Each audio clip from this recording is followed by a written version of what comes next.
आणि तुम्ही सांगू शकता का आम्ही कुठं जायला निघालो होतो? ज्या दिवसाची वाट खूप दिवसापासून पाहणं सुरू होती, प्रत्येक ब्लॉगमध्ये सांगणं चालू होतं की कधी उघडन कधी उघडन, त्याचा वेट नाही उडला. फायनली तो दिवस आला होता. फायनली आम्ही गेलो होतो शिमवरा डॅम पाहायसाठी आणि गेल्या गेल्या काय पूर्ण 13चे 13ही गेट ओपन भेटले आम्हाला आणि खरंच खूप जास्त मजा आली. पण इतका मोठा पोपट झाला ना माझ्यासोबत, इतका मोठा की काय सांगू. अर्ध्या मनातच मोबाईल स्विच ऑफ पडला, चार्जिंग फुल सगळं काही बरोबर होतं, पण ऐन टायमावर मोबाईल स्विच ऑफ पडला तर चालूच नव्हता होऊन राहिला. बंदचा बंद काळा पडला होता पूर्ण.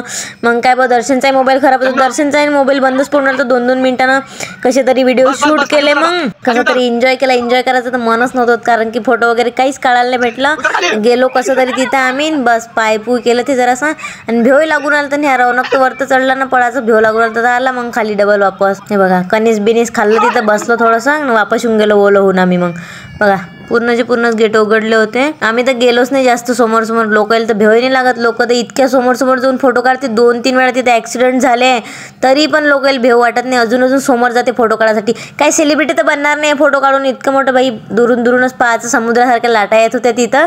आम्ही तर दुरूनच काढलं बाई. आणि व्हिडिओपेक्षा जास्त महत्त्वाचा आपला जीव आहे, तर पहिले जीवाला पाहायचं नंतर व्हिडिओ बनवायचे. आपल्याला काही इतके करोडानं पैसे नाही भेटत. तर मग आम्ही दुरूनच व्हिडिओ बनवला आणि मोबाईलवर पूर्ण पाणी उडत होतं, तर व्हिडिओही चांगले येऊन नव्हते राहिले त्याच्यातून.